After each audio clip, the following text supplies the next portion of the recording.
Welcome to our Tuesday Tea. I'm your host, Vanessa. And I'm your co-host, Charisse. Now let's have some tea. Or wine.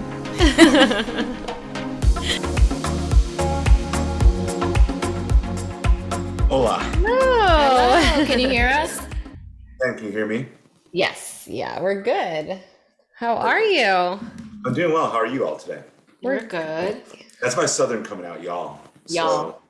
Wait, yeah, I was just going to say, where are you originally? Because you're in Florida, right? Yeah, I'm in Orlando. That's the place to be right now, Florida, for sure. What is It has been. It has been. And I would never go up north. What's the weather there today? You don't want to know. Well, no, it's nice up there, though. It's you okay. Guys are actually, you guys are getting good weather right now. So I want to say it's like let me speak accurately. I want to say it's Thank you. Let me go ahead and start this conversation out the best way. 82 with no clouds. Okay. The humidity there is just a little overwhelming. Yeah, but you get used to it though, because I'm from Michigan originally. Right? That's what I was going to ask you. Where were you from? Okay. So I'm from Michigan. Like no one in Florida is from Florida, right? Everyone's from somewhere else. Mm-hmm. And I've been here since 2006. So what, we're calling it 16 years now, consecutively. You could never go back north, ever. Really? Okay. And it's because of the cold. Like I was in Boston for business at the end of March, and I'm like, it's cold, it's rainy. I'm like, how do people do it? I don't know. I like the whole mix. I guess maybe because I've been in Jersey my whole life.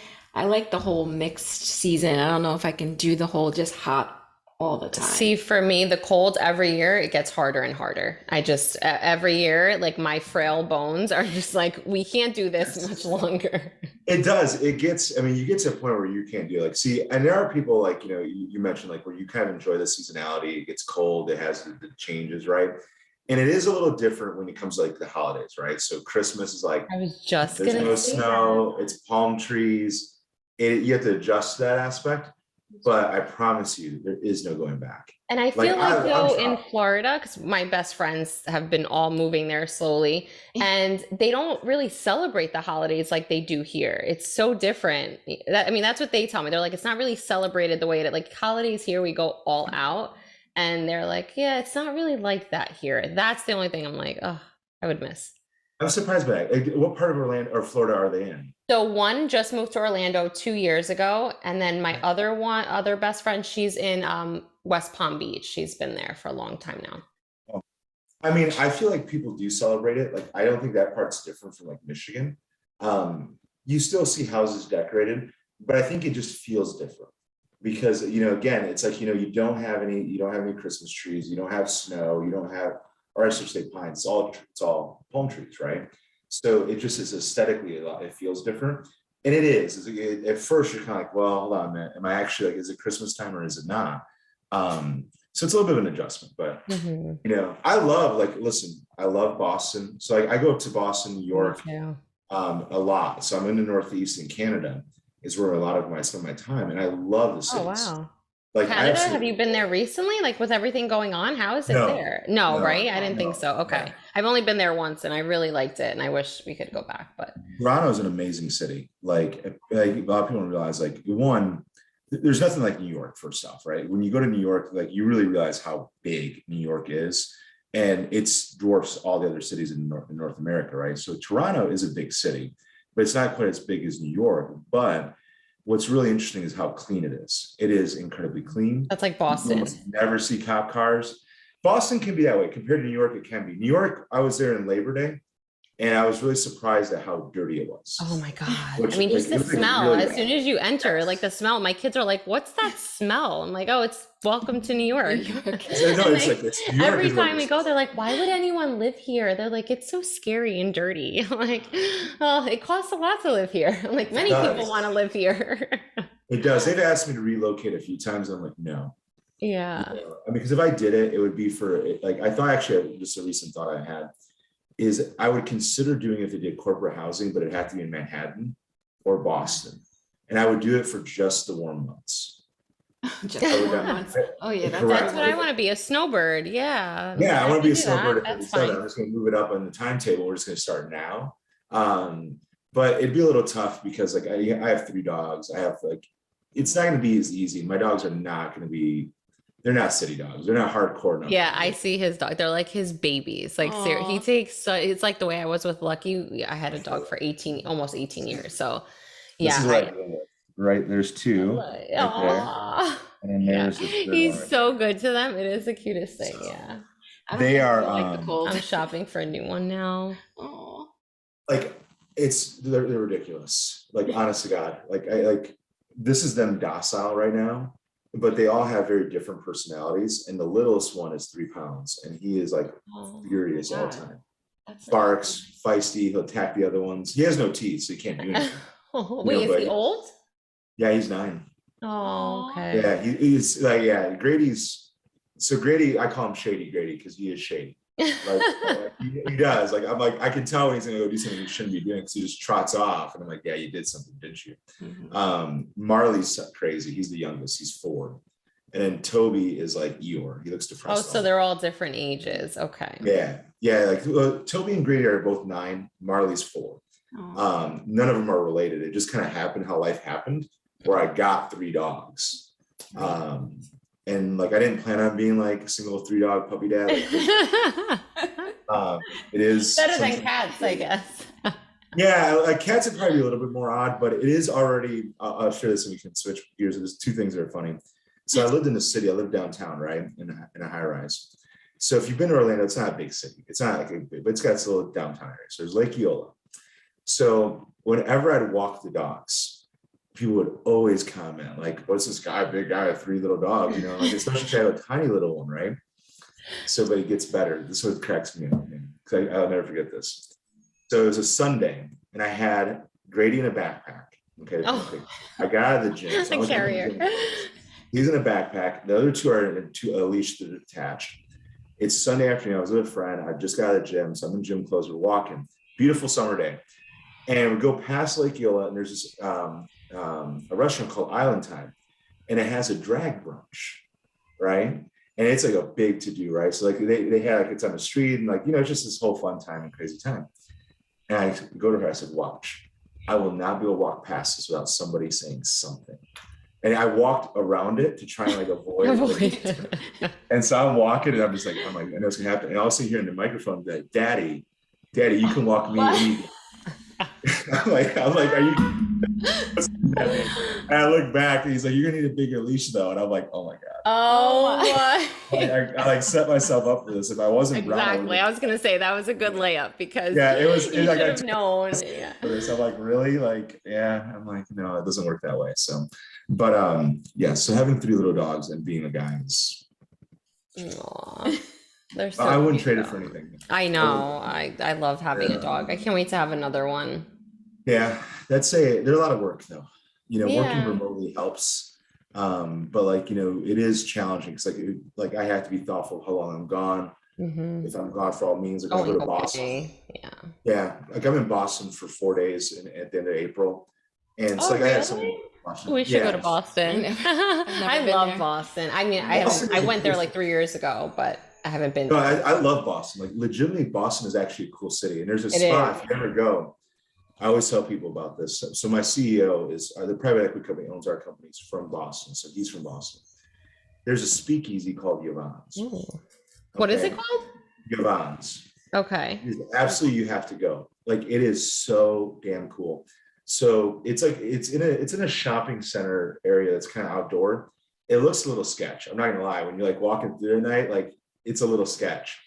But when you go in, it is just so cool. And they have an Instagram, so like you can find her Instagram, and it's like it's hard to explain. It's a restaurant bar, but it's really, really like swanky and dark lit. It's kind of got like I've this, always wanted to go to one. I've never been to a speakeasy out of all the things. yeah. I've done. I call it a speakeasy. I think it's you can find it, so it's not like it's that hard to find. Mhm. But legitimately, it is just I don't know why I'm all over the place. Every time I go to Boston, I have to go.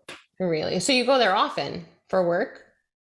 More now. So I've always been national, the US and Canada. For the 13 years I've been with the company, I've been everywhere. But recently they asked me to we've kind of regionalized as a company. So they asked me to take the Northeast and Canada for the time being. My career has evolved.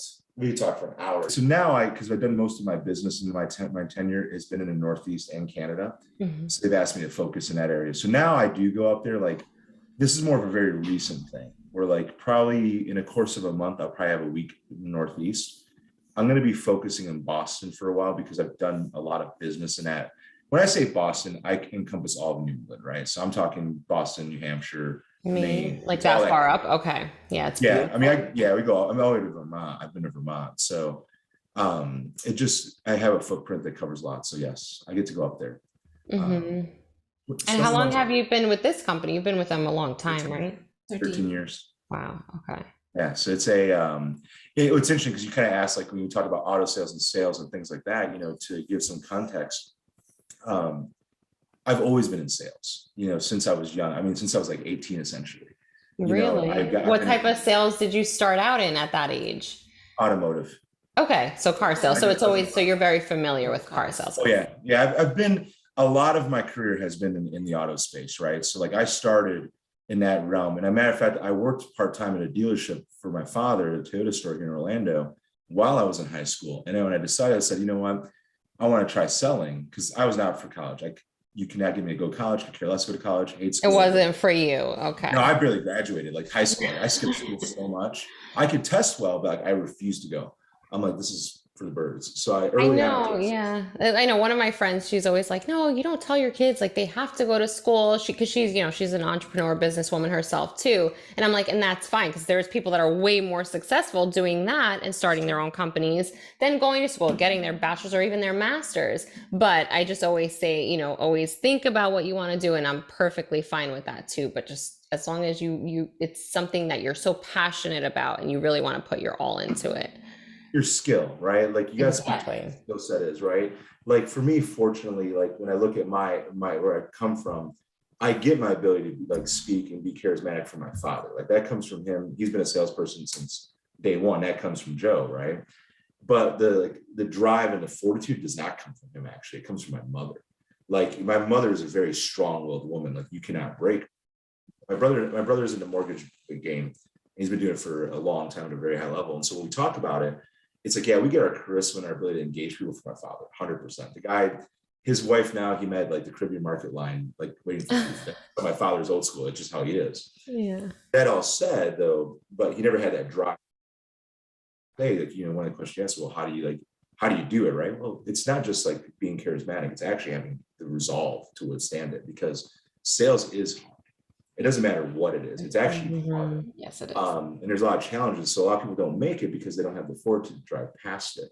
That all said, anyway, I digress. I forgot where I was going. You guys asked me a question. I went somewhere. So I went 5 places. But yes, that's my background. So it just doesn't happen to us when we lose train of thought. No, it happens. So I just like go left. Oh, you were talking about how I got started in sales. And so when I started wanting to sell, I said to my father, I said, you know what? I'm gonna go sell across the street. I didn't want to work for him. So I wanted to sell on my own. And I will never forget, as a matter of fact, the GM of the store, he was a former football player and he had a personality index you had to do. And his name was Ray. And I remember he came to me after I did the interview and all that stuff and did the personality index. And he's like, he looks at me, he's like, I'm gonna tell you, the index says I shouldn't hire you, that you wouldn't be a good salesperson. He's like, but I'm going to hire you. And so he did, right? And so I didn't have a rocket start. I actually because I really wasn't hungry, to be honest with you. I was like, I was 18, living at home. So if I made a few grand, I'm golden. I didn't need to make a lot of money. I didn't have that pressure. So I kind of like, I just did it. I just sold what I did. If I want to leave, I left and I came and went. But that all said, that's where a good example where like, that's someone who says, hey, you are going to be a good salesperson. You shouldn't be a salesperson, so to speak.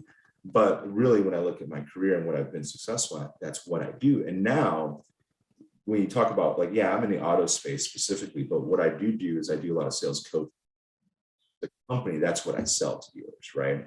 I sell them a program, like a sales and training. You're really saying, hey, I'm going to help your men and women get better, right? The core of it being a phone call, right? So you call a dealership saying, hey, I saw this Ford Explorer in your dealership website. You still have it. Well, they know very well that if they get you in the door, they're going to likely sell you a car. Statistics show 1.5 people, or you visit 1.5 dealerships every time you visit the store. So they know if they get you in, they're going to sell you a car.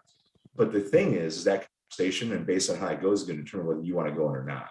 So if the guy's rude, rubs you the wrong way, or just whatever it may be, or doesn't answer your question, you're like, I'm not going to go there.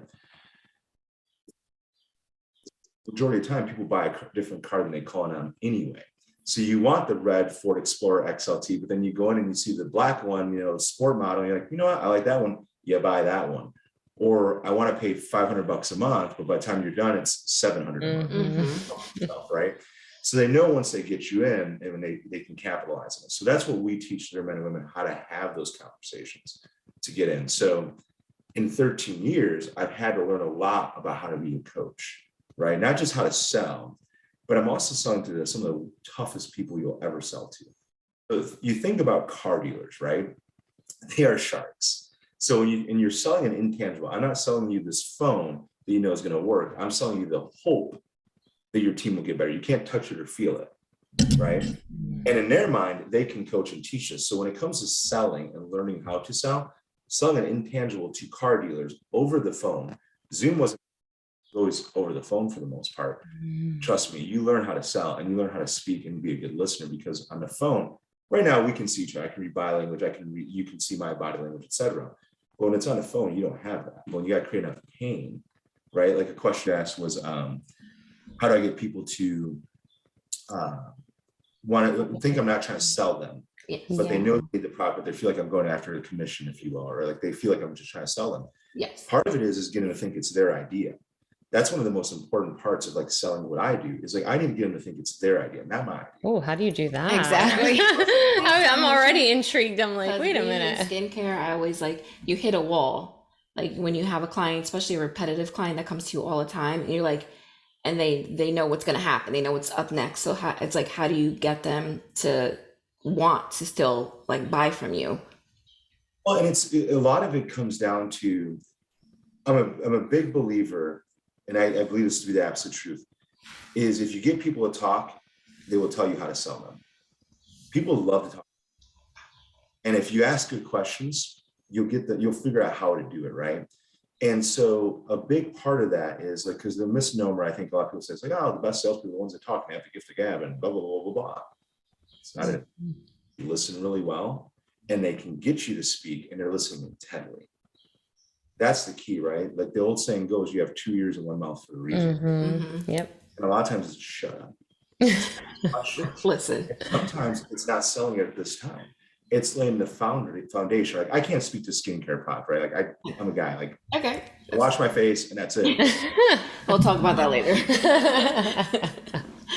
That's what you can do. I did a facial one time. She's like, beauty is pain. And I'm like, oh God, what did she do to you? Beauty is pain. I had like the package from Hand and Stone because I have like the monthly subscription for massages, and I have all these packages because I haven't gone because all these sessions, yes. Whatever, So it was interesting to say the least. I'll say that. But the point being is that sometimes that sale isn't meant to be now. You lay the foundation for it, right? So if you know there's a need, you start laying a foundation like, oh, this is something that would help with this. This will help with your complexion. Just think about it, consider it. Have you ever done anything like this before? Have you ever actually tried this serum? Have you ever tried this product before? Well, no, I haven't. Okay, here's some benefits of it, and just leave it at that sometimes. Because if they feel like every time, see, the thing is, if they feel like every conversation, like what I tell our reps, if every conversation they feel like you're selling them, they're going to check out. Yes. They're going to be prepared for okay, here we go again. He's calling, he's going to try and sell me another product, this and that, or whatever it may be. And sometimes it's okay to not have that urgency. Because in the sales business, in the car business, you'll hear people say, no one feeds the hungry dog. No one likes that person. It's that commission breath that's really eager for it. It's such a turn off. Yeah. I know I can't answer the question, but that's in a way like what I would speak to. And that's how you do it. Is a lot of times it is asking questions. It's listening. It's getting people to talk. Get their understanding of their why. Why is it you want this house? Like, for example, real estate's a whole other thing. I was just going to say, it's almost like building that relationship. Like for me, I think because what I feel comfortable with when I'm working with clients is just really building that relationship first, showing them how I work, and they feeling that they're making them feel that they're comfortable with me and they trust me and that I know what I'm doing, and just showing them that first, kind of like, and speaking from like a client perspective, because I don't do anything with skincare other than I go to, I go for facials, I go to the massage place, I go to the same place actually. And it's so funny because They do and it almost keeps me from going because I'm like, oh, and I'm the type of person, I'm easily convinced. So I will feel bad for everyone, which is, it stinks because I'm like, if you're trying to sell me something, I'm like, okay, like, you know, I'll just grab it because I feel bad saying no. So then I'll just avoid. I'm like, I already know what's coming. I'm not even going to bother. But when it is someone that's like, hey, when they're talking to me about products that they use or they like and what it's for, I don't waste time. I'm like, oh, I start researching it. I look up the reviews, I read about the product, and then I'll purchase it. I don't waste any time. So yeah, that I do like that approach so much better. So like from a client's perspective, that's definitely how I feel. Like, just give me the knowledge about the product, and I would appreciate that more. Don't try to sell it to me. Speaking to like a consultative sales approach, right? Where you're consulting somebody instead of like a hard closer. Yeah. It's about two ways, right? It's about setting up your pipeline. So if like in both your industries, right? In every sales industry is about pipeline. So you may not get the sale today, but it's laying the foundation after this part. I'm gonna keep it simple, but I'm laying the foundation for the next time. But if you start doing that with everybody, everyone's gonna start hitting at different times. So you can have this constant flow of business. You're constantly setting the stage to grow it, if that makes sense. And it's the same thing with real estate, right? Like you may not get the house deal now. Maybe they say you don't want to back off the market, but because of the good experience, they're going to come back to you, right? Because sales is a big part of sales is a relationship.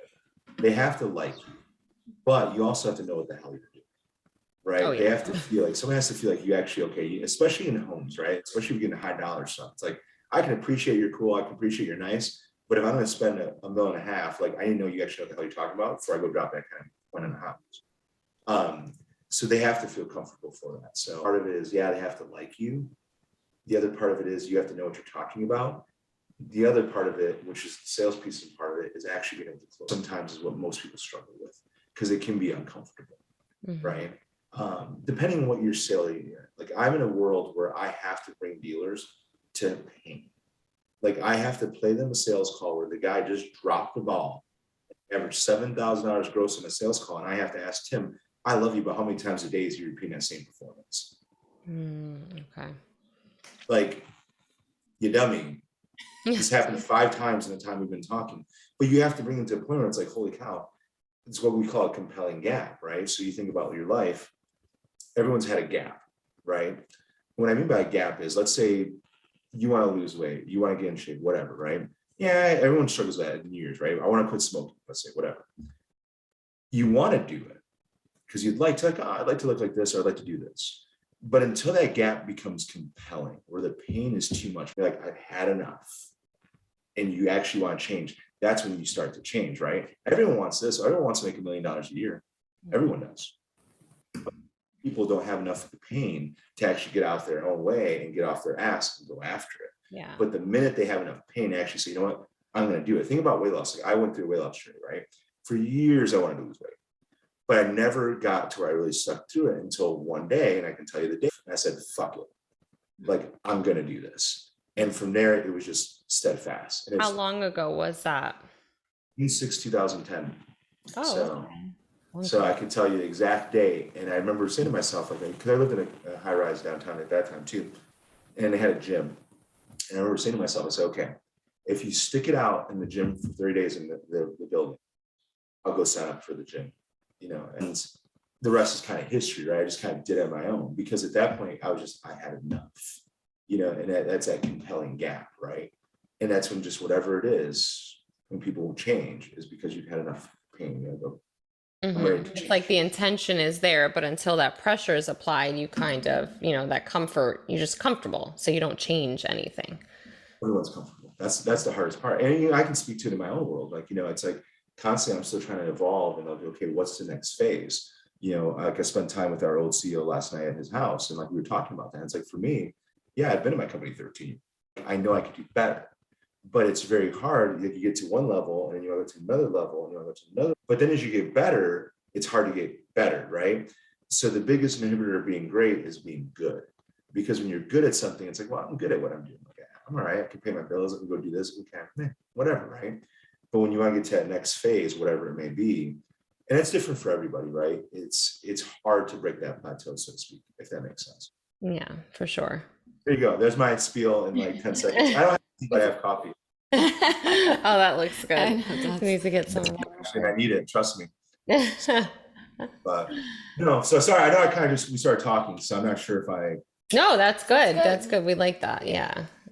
So for yeah. someone in real estate, as far as like marketing goes, or trying to even obtain new clients, That's how right. did what are your recommendations? I've never been like the cold calling type. I'm just not that person. For me, luckily enough, when I started out in real estate, I was fortunate to where there was someone in my office who he had a partner that he worked with. Now he had a full-time job. He did real estate part-time.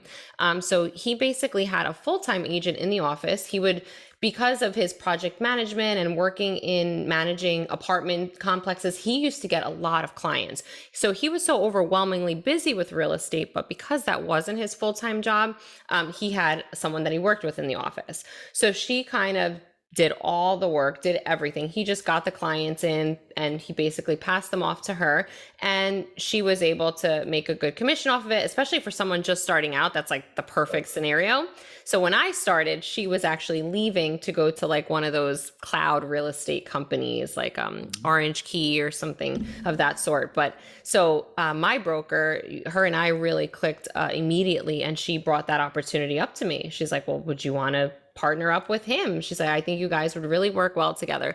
And that's what she did. So he kind of like taught me everything, and we were able to work together. So thank goodness, I think that's why I started off on a good foot, because I think starting in that field, unless you're really familiar with it, which I was not, it's hard. It's not easy. So I had that lot, that help in the beginning.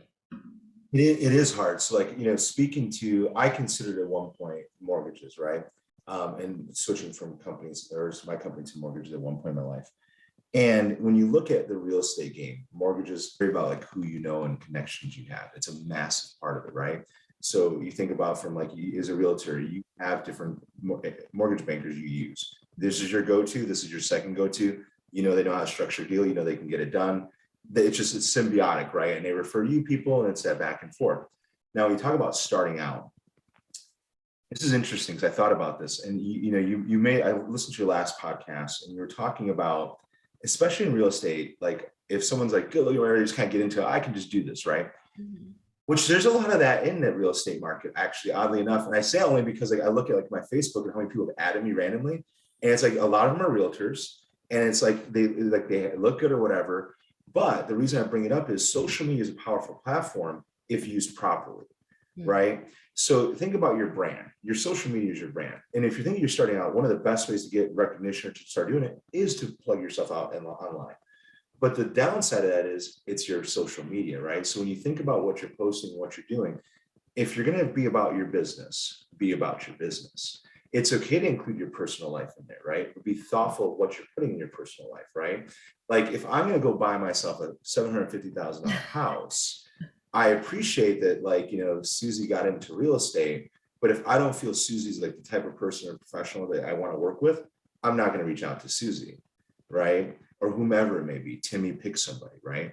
Because you want someone that understands the business. So if you're going to use social media, be smart about it. It's the first thing I would say, because that is a quick way to reach out to people. But then understand how to actually use social media, right? You have to be consistent about it. You have to constantly be thoughtful about it. And it's just saying, hey, look at this house, come buy this house. It's maybe giving tips if people understand, like, you know what, you can buy a house with 5% down. Some people don't understand that, right? Like, there's actually ways to do this. There's better ways to give tips on how to structure deals. Like when you start giving insights on how to do things and you show value to somebody. Yeah. Mm-hmm. Exactly. Right. See, like, it's not always about come buy this house. Yeah, you can show a house in the open house and look at this beautiful home or property, but you want to kind of become what we call a subject matter expert, right? A SME. So as people start going to your social media, you start building some momentum, like, okay, this person really knows what they're talking about, right? So don't, you can fake it till you make it kind of a little bit, but I would be very thoughtful about what you're posting and what you're doing, because that is your brand, right? Social media is just, I think, a really good way of doing it. The second part of that now, question, right? Oh, yeah. But again, if you're going to do it, use it properly. Now, what do you have to say about someone like which I'm guilty of this, not really being as present on my real estate social media page. But now what do you have to say about people who have like their private page where it is private, so not anyone or everyone can see it, but then they also have their public pages, whether it's for real estate or whatever it is they do? Because I know some people say they don't recommend that. Some people, you know, like because that's what I would do. I mean, that's what I do. I keep it separate. So interestingly enough, like I kind of went through this exercise in my own time, right? I was like, you know what? I'm going to have a business page and it's just gonna be about business and there's gonna be my personal stuff, right? And I realized at the end of the day, the brand I have is me. And people do buy the person, right? So I personally use my personal page for everything, and it's unlocked. You can come on it, you can come see it. And I'll speak my mind on different things, like whether it be political issues, whatever. I'm into fitness, so I'll share stuff like that. I used to be very like, that's a good example. I used to be very reserved about that. I didn't share anything, nothing about it.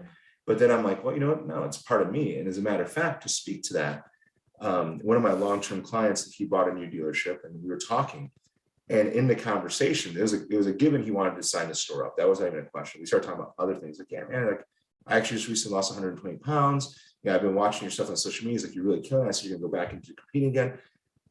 So that when you realize the personal aspect, it just establishes a connection point, right? Now, to me, if you feel you're concerned about what you're sharing and you need to keep it private, it's probably because you shouldn't be sharing it. Not really that so much, more so because I do have children. I don't really want that. Even my daughter, she's done modeling, she's done commercials. So her page used to be public at one point. And even that I've kind of transitioned to, it's been private for some time now, just because, you know, I feel like with that, that's kind of like where, I don't know. You gotta be thoughtful.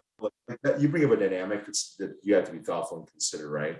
Because there's the aspect of social media and you gotta be careful, like there's nefarious characters sometimes. So you do have to be thoughtful of that too, right?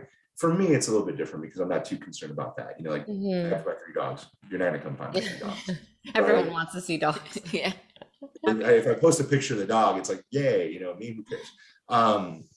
But genuinely, you do have to be thoughtful of that aspect, right? What I would say is I think there's ways to navigate that where you can kind of protect that portion of it and still be open, right? I think the key is if you're going to do a business page or you're going to do a personal page, either way, the key is consistency, right? And really understand the algorithm. It's not posting once a month or once a week. It's really constantly developing something and putting something that's thoughtful out there, right? That I want to watch, if that makes sense. Yeah. I think a lot of times it is like, it's like insights, like, you know, from skincare, it's like, okay, same thing. Like, here's how you do this. I can't tell you anything about that, but like, okay, here's how you actually do something like this. A lot of times what I'll do is I'll share sales tips or sales thoughts. Has zero to do with selling something as far as like our product or service offering. But what it does do is create interest pieces where it can be shared. Think about you're in entrepreneurship, right? So I guarantee you have a list of people you follow, right? Whoever it may be. Why? Because they give you tips, they give you insights. It's not just because, oh, you like the way to do this or that. It's like you've actually, it's like, oh, okay, that's actually a good way of doing that. Let me apply it. You can learn something. And you'll go back and exactly. Yeah. You have to be able to learn from them. Does that give you a kind of insight at what I'm thinking? Yeah, for sure. Yeah, definitely. One of the things that I would touch on is in my career, what I have found to be really helpful is providing exceptional service. Like that's kind of a given, right? Everyone knows that, oh, give them great service, they'll come back. Well, yes, give them great service. But at the same time, it's also getting them to really like you. Like genuinely like you. That comes back to the personal business page, right? When people like who they're dealing with, it's harder to break that bond. Doesn't mean that they won't, right? But it's harder to break that bond.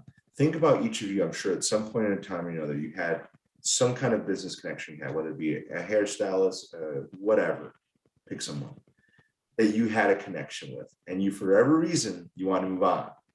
And I'll use me, my barber. My barber, I see him weekly when I go to the gym. I moved to a different part of the city. My barber is in the old part of the city I lived in. He's 45 minutes away. My coach is 45 minutes away for me to go see him. No one is near me. But I won't break my bond with my barber because I thought about it. So I'm like, man, sometimes I don't have to drive one out there just get a cut. But I won't because I like Jose. He happens to have the same name. I've known Jose for a long time, and he does a good job. So it's just like, I don't want to go through that hassle of doing that. Same thing with my car. The guy who serviced my car, I switched brands of cars, right? I'm like, man, Rick is like really good as my service advisor. I'm like, literally, when I had to bring this other car to service, I went and asked for the actual service director. So I'm like, who should I talk to? Right? Because I didn't want to, like, I need someone that can understand me. So exceptional service, get them to like you. And the last piece is if you say you're going to do something, do it. Mm-hmm. That is one of, I think, the biggest gaps in sales, period. I don't care if it's houses, skincare, cars. If you say you're going to do something, be prompt, be responsive, and do it. Nothing drives me crazier, personally speaking, when you say you're going to send me something and you don't do it timely. Mm-hmm. Like if I say I'm going to do it, it's like, always. That's what's made me successful in my career, because it's like, done. You got it. You got it. Because when someone's responsive and you provide that exceptional service, you talk about exceptional service, part of it's being responsive. Mm-hmm. That's what you want from someone that you're hiring for a service. No matter what the service is, you want someone that's going to, be prompt. 100%. That's, I think, a huge part of it. So I want to touch on it because there was a couple of things that came to mind on that. And then I think the one that I asked was the second one. The first one was the clients, like as far as marketing or what are some ways, and then investing, like where would someone, I remember when I first started with my company too, I was ready to just invest in any way that I had to market. I was ready. I was excited. I went into the field really just excited about starting this new career.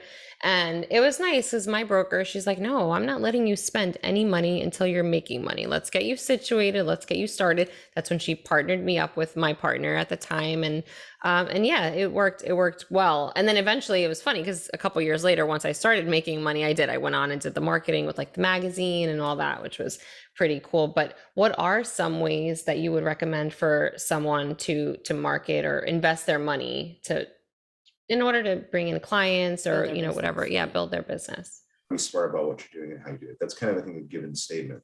But the other part of that, kind of the opposite view, is shared money does not make money, right? So you can't be timid about going after things or about investing in things, but do it smart. It doesn't mean just go throw money for the sake of throwing money. So for example, like if I'm in any type of sales oriented situation where I'm an entrepreneur, right? I don't have a company. I don't have any support, let's say, right?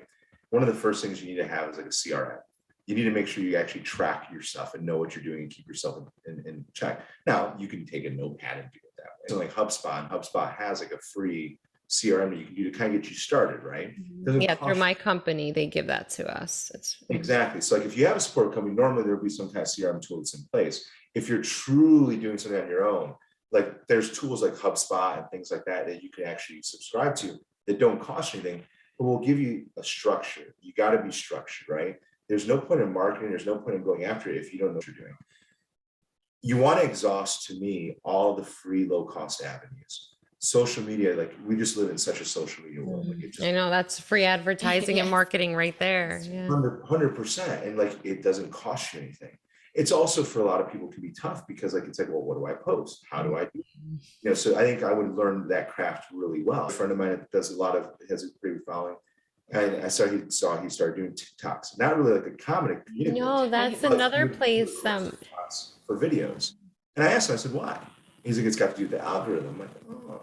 I'm like, interesting. I didn't understand it because it creates, just like with Instagram, reels versus stories and posts. Reels actually create a lot more interaction than like a story or a post, right? It doesn't cost you.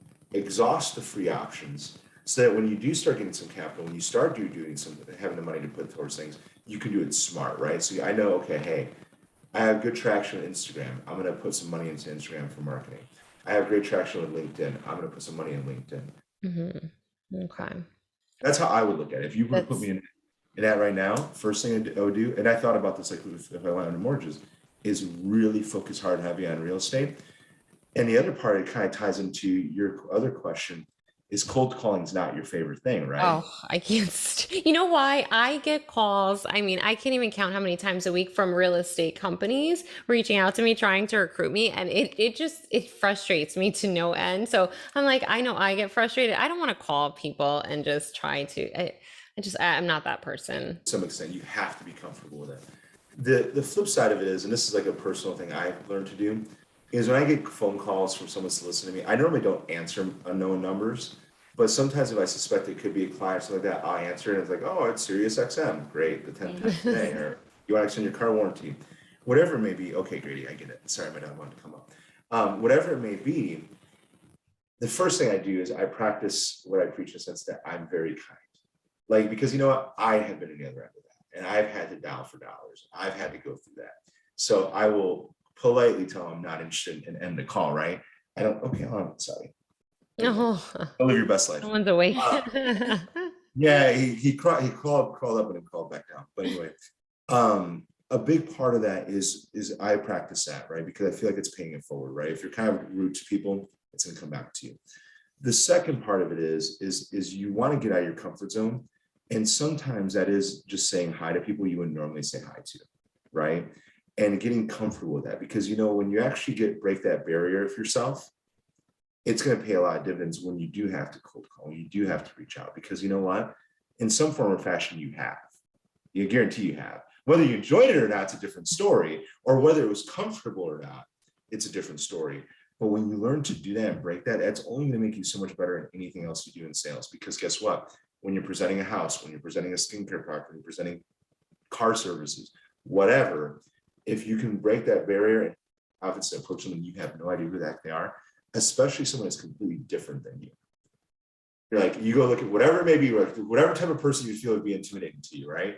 Like, I wouldn't ever talk to this person. Like, I don't like they may kill me or something. But when you approach them, right, and you can learn to be able to approach anybody, you can do anything.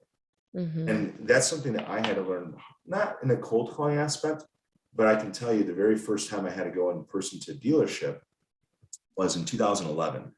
I got sent up to Canada. Never presented at a dealership before, never held a seminar, nothing. So it's 2011, so what, 11 years ago. So I was 25, 26, give or take. So I was much younger at the time, never did it. I'm American and it's Canada. They're like, oh, you're an American. And let's face it, what it is, I was Latino, right? And like, so like, you're just like, what do you know? And I'm going to talk to salespeople that sell Porsches and Audis and all these highline brands. And what am I going to teach you, right? Is there a thing like, what do you know?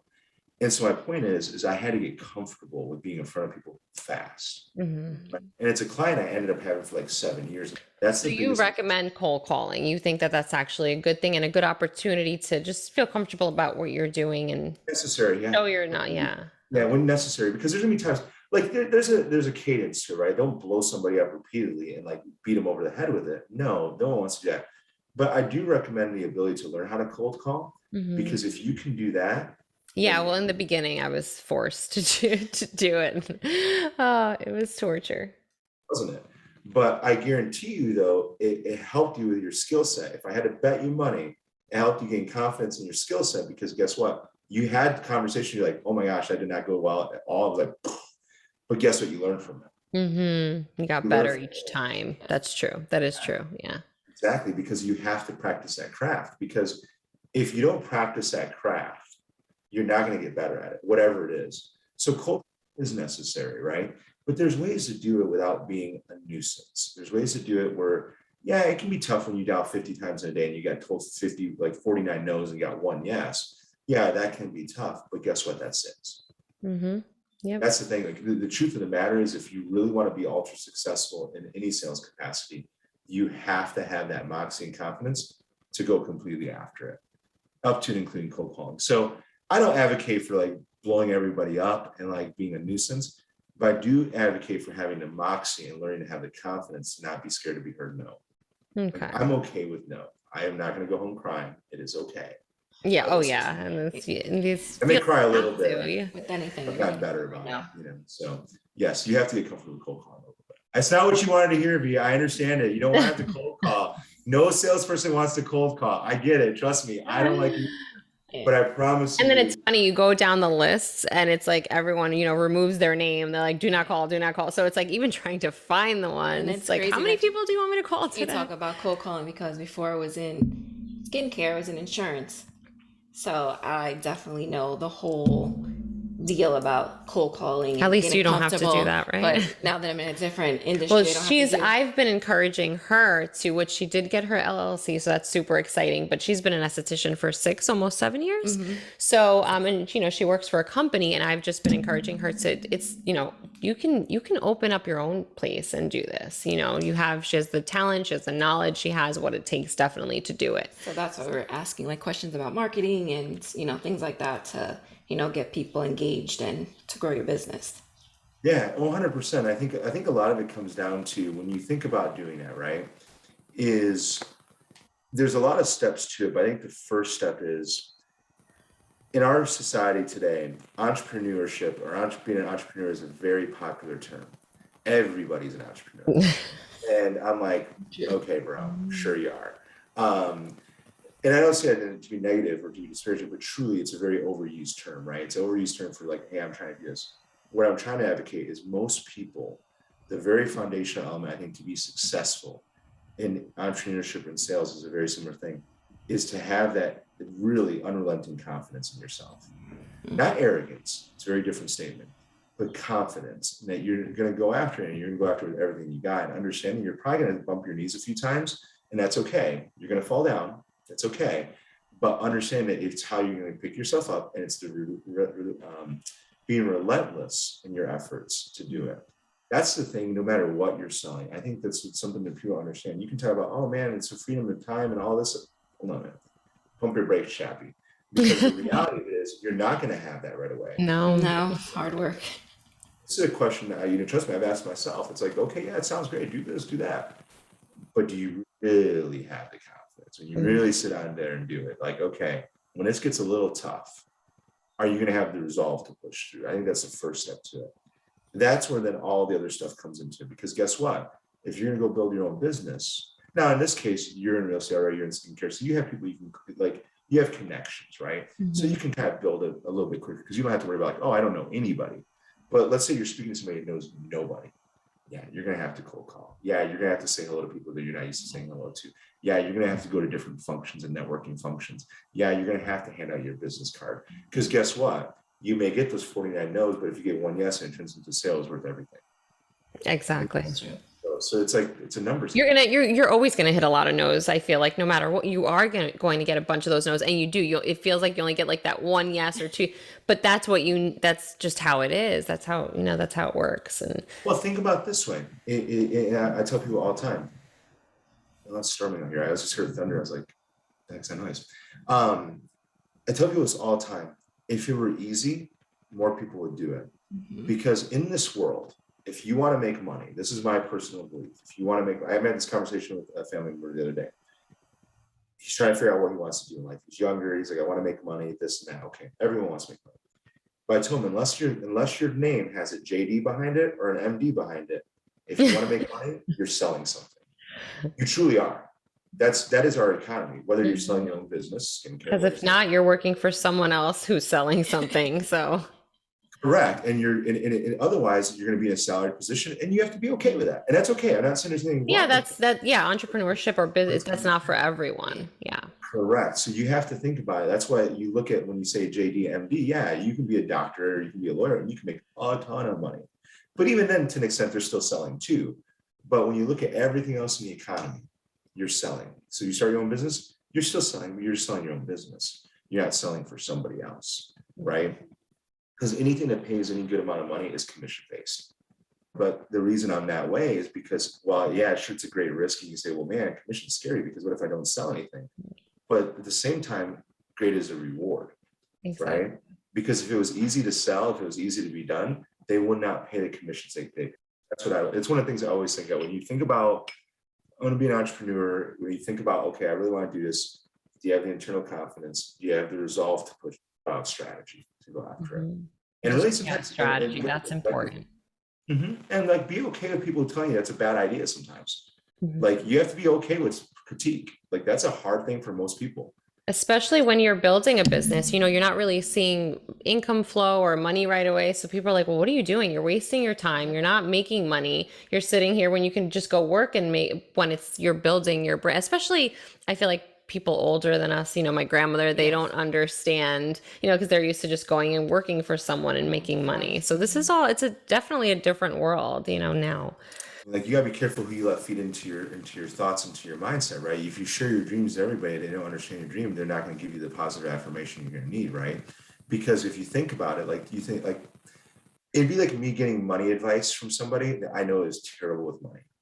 Or it'd be like me getting relationship advice from somebody that's had like 10 divorces. Now, they probably learned a lot, but they may not have done it all right, right?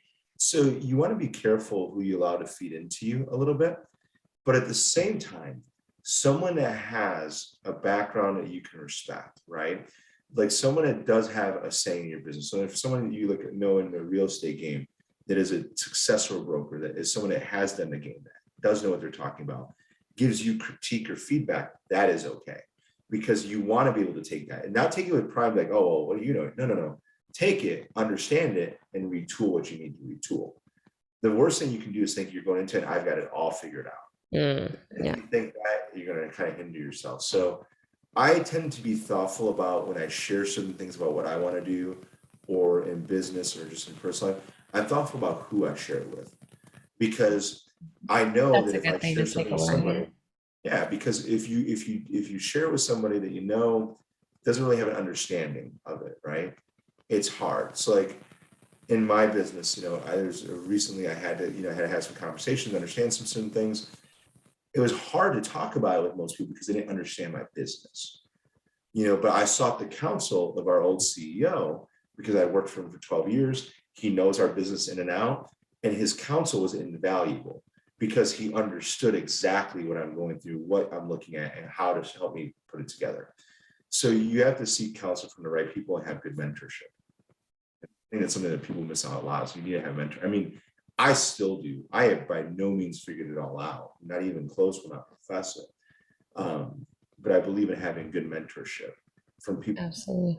That can apply both personally and professionally, right? Is to seek that mentorship, because the thing is, your brain, you can justify anything.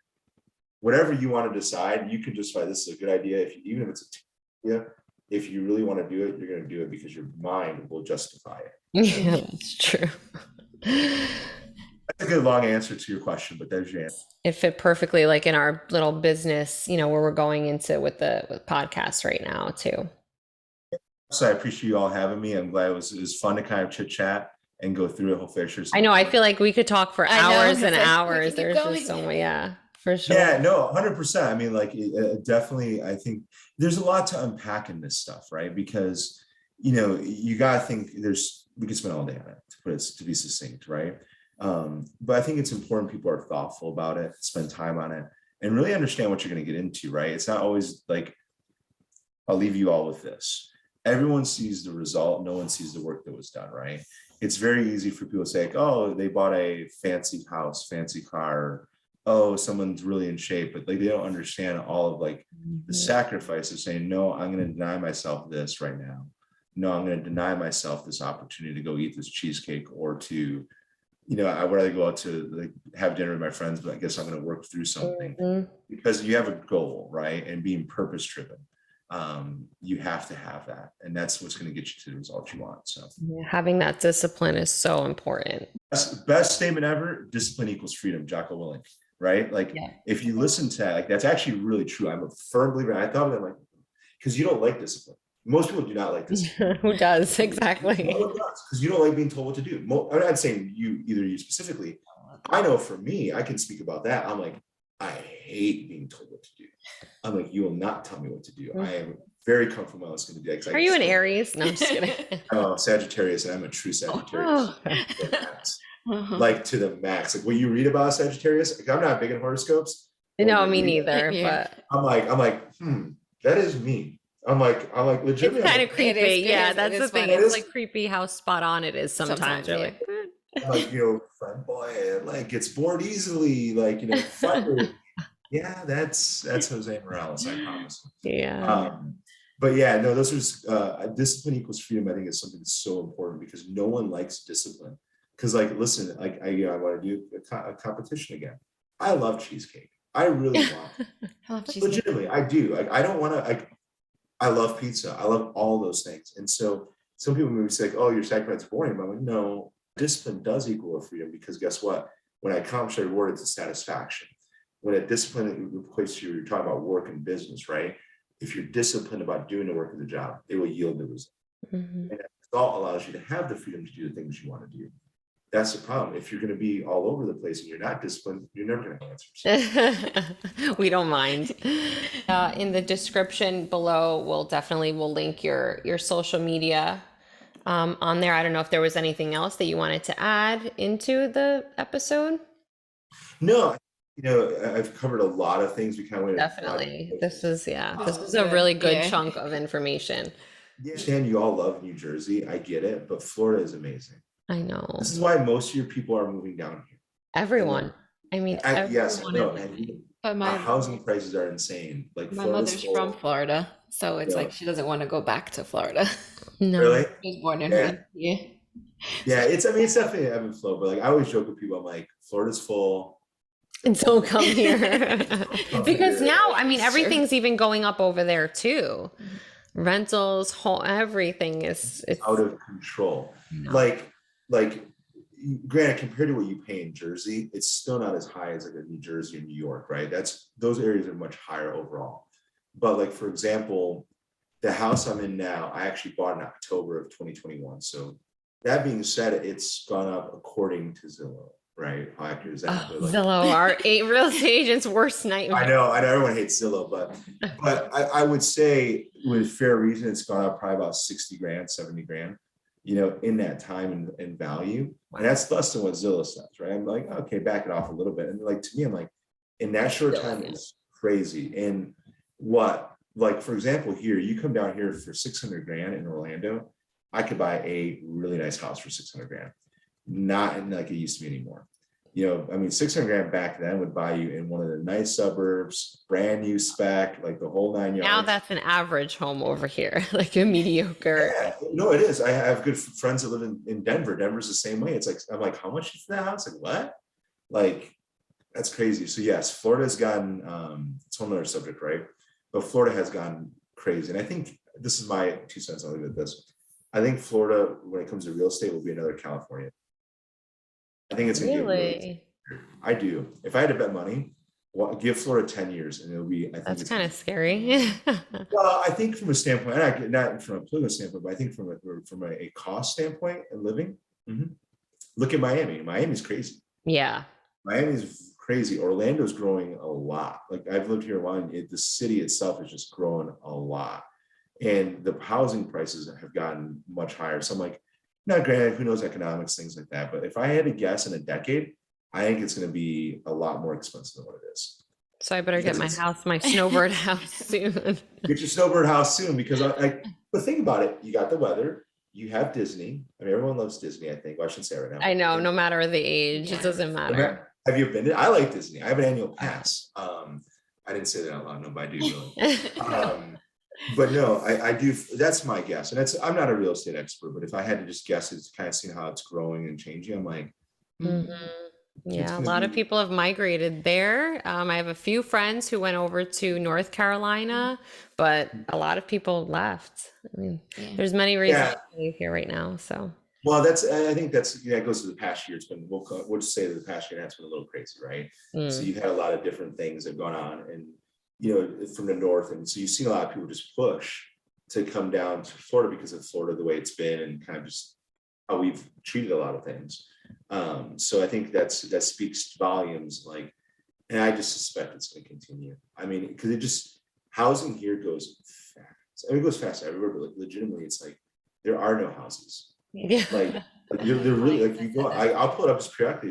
There's not a whole lot for sale. Yeah. And That's been our struggle too here as agents over in Jersey. We just don't have enough inventory. We have tons of clients, but our inventory is so low. So that's been our struggle. On the real estate side, being a listing agent versus a representing agent. Because that's a whole, like, if you're a listing agent, it's easy. I Oh love it. yeah, that's I that's what mean, everyone told me from the get. Just be a listing agent, you know.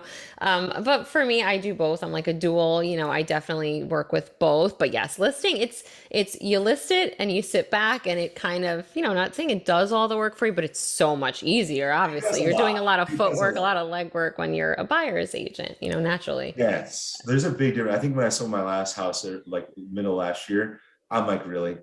It wasn't done in 5 days. And you know, matter of fact, didn't even get photos taken of the house. I had photos from when it was rented that we provided because it was quicker. Mhm. And like, that's how fast. So I'm like, all you did was put in an MLS, write a description, did like, Wait I for the think offers to come a in. couple, I don't even know if we did maybe 4 showings legitimately.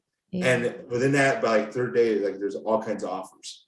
Like there's like 8 offers. And then like walking, That's not mean in a bad wonderful. way. Like I appreciate it. Like the house would have sold itself no matter what. You just had to put it up there, you know. So, but that's the market and the conditions of the market though. Yeah. There's times where, guess what? It flips where, you know what, you don't want to be a listing agent because selling a house is tough, you know, because the economy flips or whatever it may be. Exactly. Yeah. There's ebbs and flows to all of it. And real estate, I'll leave you this, we'll wrap up. In this economy, I think the downturn that we're experiencing with mortgages and that will push a lot of the weaker people out. Because when it's easy money, it's going to get flooded. You think back to 08, if you go back to 08, pre-recession, it was flooded with real estate agents. Everyone was a realtor. I mean, seriously, like everybody was a realtor. And you kind of see that again. I'm going to get in real estate because it's like, I can make all this money. It's like, maybe in the short term. But when you really look at the people that really played a high level and played a high game, they understand how to weather downturns in markets. They understand how to market themselves. They understand how to tie themselves to niche markets that you can insulate yourself from the economy, because that's a big part of it, is how do you insulate yourself from economic downturns, right? Because even in bad economies, there's money to be made. There's still people with money. Exactly. There always is. And there always is people buying. That's one thing, money never stops.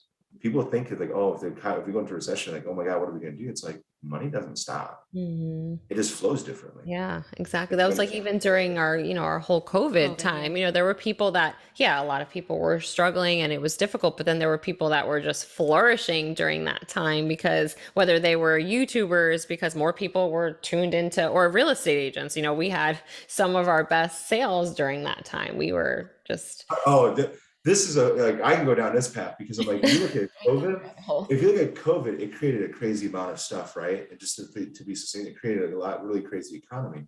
And a lot of people made money just because of the market and the way it was set up, right? But when you look at it, a lot of people talk about having a record years, and it's like, but the one thing I always say is, did you do anything different to have that record? So when you have that, when you have a good economy, if you can retool your processes and retool your efforts and really be on top of your game, get your unfair share. And 2, when things do flip to a different market, or maybe it's not as conducive, you're going to insulate yourself better, because good times create bad habits. 9 times out of 10, for most people, good times create bad habits. And I guarantee you, auto, real estate, there's a lot of bad habits that we create because guess what? It's easy money. And when it's easy, it's like, I can relax a little bit. I can let my foot off the gas. And then you'll starve 2 months later because you can't. But it's true. You know, it's you kind of gotta be relentless. It comes back full circle we talked about earlier. When you are starting the game, guess what? You have to have that relentless mindset, and you have to have a little bit of insecurity to always push yourself to that next level. So I agree. There's my I think we went way more than 30 minutes. So you're gonna have a lot of fun. That's okay. just goes to show how much there is. You can, you know, there's so many different things you can talk about on so many different topics. Oh, especially this stuff. It's very broad. Even just this, picking one thing, we can go on for hours with this. 100%. Well, I enjoyed it. I had a great time. Yes, thank you. Thank you, Jose, for your time and just hanging with us today. We appreciate it. No worries. Take care, ladies. We'll see you. All right. Have a great day. Thank you. Bye-bye.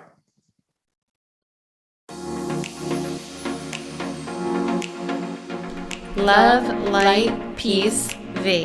And see.